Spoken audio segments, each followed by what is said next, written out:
Hoy leemos Leyenda medieval, El Ay de Lamballe. Autor, María de Francia. Cuando llegaron las fiestas de Pentecostés, Arturo celebró sus cortes en Cardel, y tan liberal como magnífico, repartió a manos llenas los beneficios y los presentes entre todos aquellos que le rodeaban. Un solo caballero se vio privado de la generosidad real. Era Lamballe, caballero bretón que había servido bien a Arturo, y a quien, sin embargo, el rey afectaba desdeñar y tener en olvido desde hacía algún tiempo. Lamballe era hijo de rey, y difícilmente podráis encontrar un caballero más hermoso y más noble que él.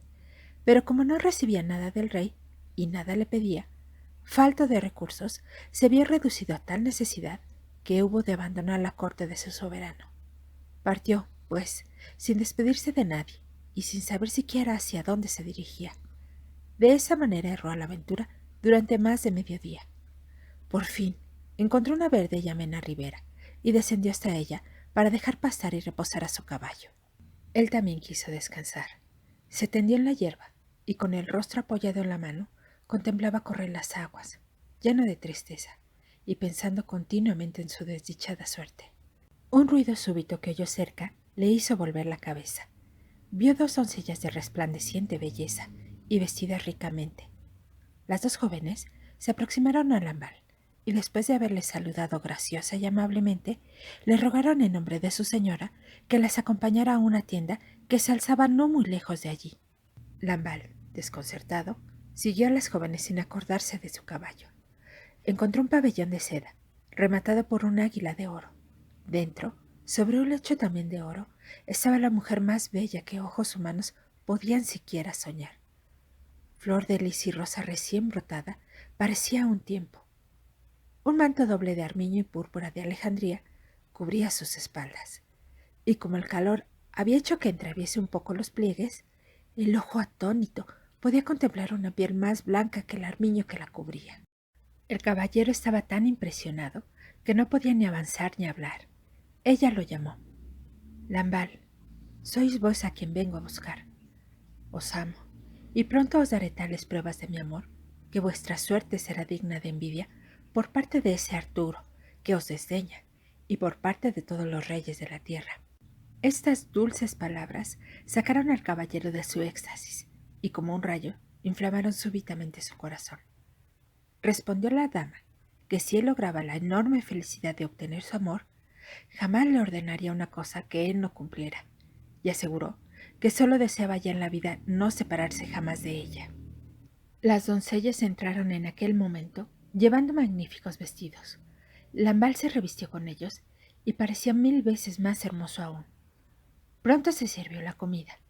El hada, pues tal lo era la hermosísima joven, hizo que Lamballe se sentase en el lecho a su lado. Las doncellas servían ellas mismas. Todos los platos eran exquisitos, pero entre plato y plato había algo que placía aún más al caballero, y eran los dulces besos de su amiga, la tierna presión de sus brazos rodeándole estrechamente. Después de la comida, el caballero obtuvo de su dama la prueba definitiva de amor, y, en fin, Lamballe estaba en un grado de tal felicidad que hubiera querido pasar toda su vida en aquel delicioso pabellón. Pero cuando la tarde caía y se aproximaba la noche, el hada le dijo: «No puedo reteneros más tiempo conmigo. Levantaos, volved a la corte y demostrad allí una magnificencia digna de mí. Cualquier gasto que os guste realizar, realizadlo, pues no os faltará oro. Si alguna vez vuestro amor me desea, y me precio de que eso no será sino en lugares en donde vuestra amiga pueda aparecer sin enrojecer, os permito que me llaméis, y al momento, invisible para todos los demás, me ofreceré a vuestros oídos. Pero sobre todo, os encargo que nadie pueda ni sospechar vuestra felicidad. Exijo el secreto absoluto, y os anuncio que desde el momento en que faltaseis a él, perderíais mi amor, y no volveríais a verme jamás». Después de estas palabras, le abrazó tiernamente y le dijo adiós. El caballo guardaba a la puerta del pabellón. Lamballe partió asombrado de tal manera que no podía creer que aquello no fuese un sueño, y de tiempo en tiempo miraba para atrás como si quisiera convencerse de que no había sido engañado por una alucinación. De retorno a Cardel, Colmó de presentes a los que le habían servido, rescató a prisioneros, pagó el equipo de caballeros pobres, hizo dones a peregrinos y cruzadas, y a pesar de todo esto, su bolsa siempre se encontraba llena. Pero lo que más agradaba a su corazón era que, fuese de día o de noche, cuando el amor le hacía desear la presencia de su amada, ésta aparecía para colmar sus anhelos. Pero ¡ay! Tanta felicidad fue turbada por la desgracia, y sucedió de esta manera. El día de San Juan, muchos caballeros se encontraban en el palacio. Después de comer, descendieron al jardín para pasear. La reina, que amaba secretamente a Lambal, viendo a ese entre los caballeros, dijo a las damas, como por casualidad, que también podían descender al jardín. Se reunieron con los caballeros, y entre risas y alegrías, se organizó un baile. Solamente Lambal se sentía hastiado, y se retiró para pensar en su amiga. Ginebra, que desde hacía mucho tiempo buscaba la ocasión de encontrar solo al caballero, lo llamó y le habló en estos términos. Lambal, siempre os he estimado altamente, y mi corazón se inclina hacia vos porque os amo. Decid, ¿no deseáis mi cariño? El caballero amaba ya, según sabemos, y era demasiado leal para faltar a quien había recibido su fe. En fin, después de tiernas e insistentes solicitaciones, la reina, furiosa por la frialdad de Lambal, le hizo un reproche tan terrible que el caballero, indignado, le declaró que tenía una amiga, y una amiga tan bella que cualquiera de sus doncellas era más bella que Ginebra. Esta respuesta humillante acabó de enfurecer a Ginebra. Se retiró a sus habitaciones y, echándose en el lecho, rompió a sollozar, lamentando su desgracia y declarando que no saldría sino cuando el rey, su esposo, lo hubiera vengado de la humillación que acababa de recibir. El rey estaba de casa. Por la tarde, cuando volvió, la reina se echó a sus pies y le demandó venganza de un insolente que no solamente había osado requerirla de amores, sino que, como ella hubiera rehusado, la había llenado de injurias, diciéndole que tenía un amante, cuyas sirvientas valían más que la misma Ginebra. El llanto de su esposa hizo que Arturo, lleno de cólera, jurase que haría quemar o ahorcar al culpable, y ordenó a 3 de sus varones que fueran a detenerlo. Lambal había regresado a su alojamiento triste y apenado. Aunque no hubiera nombrado a su enamorada, había, sin embargo, hablado de su felicidad, y temía que el hada se vengara de su imprudencia. Apenas entró en su habitación, para salir de su impaciencia, llamó a su amiga, pero por primera vez ella dejó de presentarse. Se lamentó y lloró arrepintiéndose de su imprudencia, pero todo fue inútil. El hada no apareció. Llegaron los varones y lo encontraron llorando, y cuando le comunicaron la terrible acusación que pesaba sobre él, la desesperación le hizo permanecer indiferente ante el destino que le esperaba, y los acompañó sin pronunciar palabra. Cuando apareció delante del monarca, éste le reprochó amargamente su felonía. Lambal hizo encendidas protestas de su inocencia, pero confesó ingenuamente la grosería que se le había escapado en medio de su cólera, y se sometió al juicio de la corte. Se nombraron, por consiguiente, jueces elegidos entre los pares. Estos le designaron un día para comparecer, y le exigieron que mientras tanto presentase un fiador o se constituyese en prisión. Como el acusado no tenía parientes en Inglaterra y no contaba tampoco con sus amigos, se dirigió hacia la prisión. Pero Galván, aunque sobrino del rey, y los caballeros que estaban en el castillo, ofrecieron en fianza sus tierras y castillos, y Lambal pudo regresar a su morada.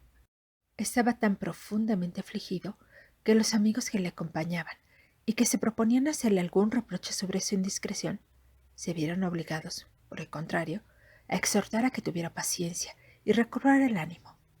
Fue asimismo necesario que cada día viniesen a consolar al afligido Lambal, pues éste rehusaba comer y llamaba continuamente a la muerte. El día fijado por los jueces llegó por fin.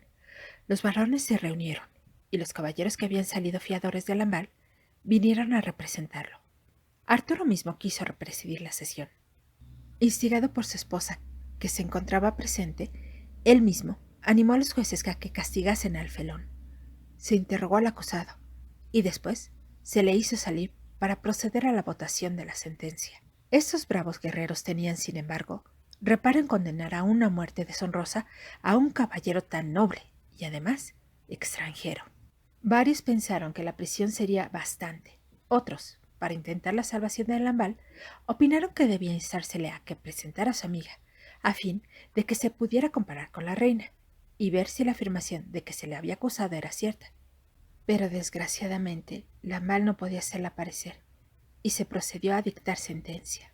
Cuando los jueces estaban ya empezando a pronunciarla, se vio de repente aparecer a dos jóvenes montadas en caballos grises, y eran tan bellas que todos creyeron, desde luego, que una de ellas era la amiga de que tanto se había jactado Lambal.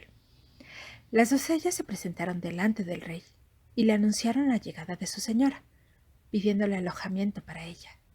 Un instante más tarde aparecieron otras dos, de aspecto majestuoso, más bellas aún que las anteriores. Venían vestidas con briales de oro y montadas en muías españolas.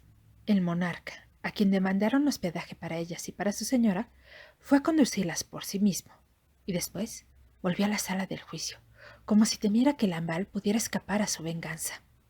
De nuevo los jueces se levantaron para pronunciar la sentencia, pero gritos de alegría y aclamaciones que oyeron los detuvieron de nuevo. Vieron entonces aparecer sobre un caballo más blanco que la nieve una dama de belleza sobrenatural y divina. Llevaba un manto de púrpura gris. Iba seguida de un lebrel y tenía un halcón en la mano. Hombres, mujeres, caballeros, burgueses y todos los que habitaban en las proximidades del castillo la habían seguido, y alrededor de ella se oyó un confuso murmullo de admiración y de elogios. Los amigos de Lambal, no dudando que ella fuera la amiga del desdichado caballero, vinieron agitadamente a anunciarle la buena nueva. Lambal, sentado con el rostro entre las manos, no pensaba sino en morir, ya que había perdido toda felicidad. Bajó con sus amigos y cuando vio a la dama exclamó: es ella, y ahora voy a morir contento porque la he vuelto a ver. El monarca, con toda su corte, recibió a la dama. Esta dijo: Rey, varones, escuchadme. Arturo, yo he amado a uno de tus caballeros, este Lambal que también te ha servido, y al que hube de recompensar, pues tú nunca lo hiciste. Lambal me desobedeció y quise castigarlo, dejándolo ir hasta las puertas de la muerte. Pero me ha sido fiel, y vengo a salvarlo y recompensar por su sacrificio. Y vosotros, varones, una vez que me habéis visto, pronunciad vuestra sentencia. Los jueces declararon que Lambal tenía razón. Entonces el hada partió con sus doncellas, y cuando pasó por donde estaba Lambal, detuvo su caballo. Lambal saltó a la grupa del blanco corcel y salió con ella del palacio. Los bretones dicen que el hada llevó consigo a Lambal a una isla maravillosa llamada Avalón, en donde viven felices. Nadie ha oído hablar de ellos desde entonces, y yo no sé tampoco nada más. Amigos lectores, muchas gracias por leer conmigo. Coméntenme, ¿qué les pareció esta historia? Suscríbanse si aún no lo han hecho y denle like si les gustó el video. Aquí les dejo unas recomendaciones de otras lecturas. Escúchenme en el próximo video y recuerden, leer es conocer.